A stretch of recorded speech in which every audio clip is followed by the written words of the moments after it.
What's up, everybody? It's bboyspaz here, and I'm just going to go through some of the many tools that you can use in your production. Because I know when I first started, no one sat down and tried to teach me what some of these things were, and yeah, just trying to help everyone out. So what we're going to be looking at today is the low and high pass filter. Basically, these are kind of part of EQing or equalization, and we're going to kind of look at how they work, like the general idea, and I'm going to give you a couple tips of how people use these in production or some things you can do. So basically, you see here in Ableton, I have a MIDI file, and it's a little arpeggiated thing I just made real quick. Nothing really special. And just remember, I'm showing this in Ableton, but a low pass filter is basically universal. No matter what program you use, you're going to see a low pass filter somewhere. And so this is going to help you out regardless. So basically, down here I have my low pass and my high pass. And basically they're kind of like how the name says, like low pass. So basically it's letting the low frequencies pass and the high frequencies get cut off. So you're basically getting rid of them. This is used a lot for like underground hip hop when you're doing like the verse section. If you ever listen to any Little Brother or anything Ninth does, in the chorus they put a low pass filter on the sample, and that gets rid of all the high frequencies.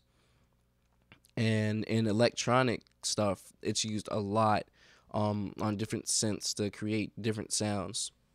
So let's go ahead and play with it a little so you see how it works. So I'm just going to turn it on, open it up so you can get a look at it. So this is Apple's low pass filter.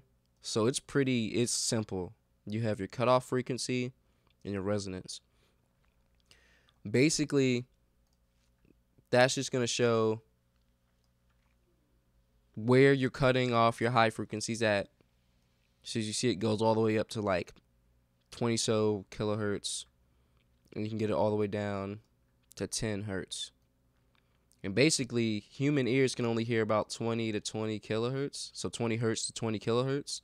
So if I turn it way down here, probably not really going to hear anything.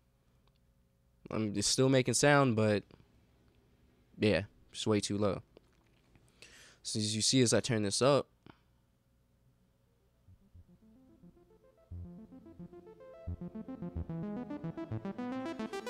so it's almost like a fade in. Now when you start playing around with resonance, this is how you can get vowel sounds out of synths, basically. Because for us to make sounds, we have to create a resonant part in our mouth to make that sound. So when I turn it up now, you're not really going to hear it, but when I start dropping the frequency,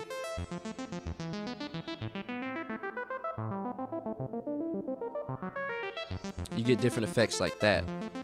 Now be aware, if you turn your resonance really high and you turn down the frequency, it's going to be kind of loud. You'll get to hear all the overtones and everything.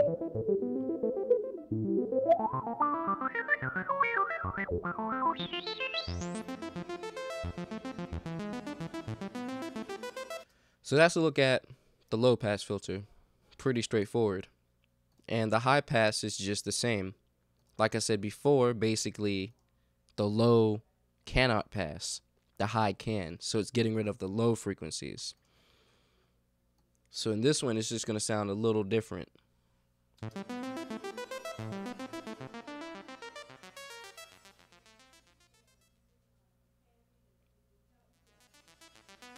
And same thing with the resonance.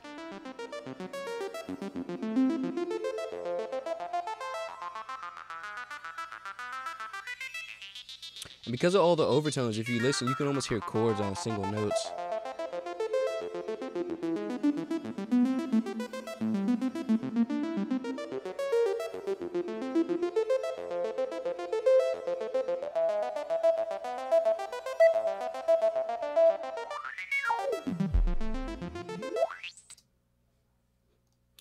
So that is a quick look at the low and high pass filter.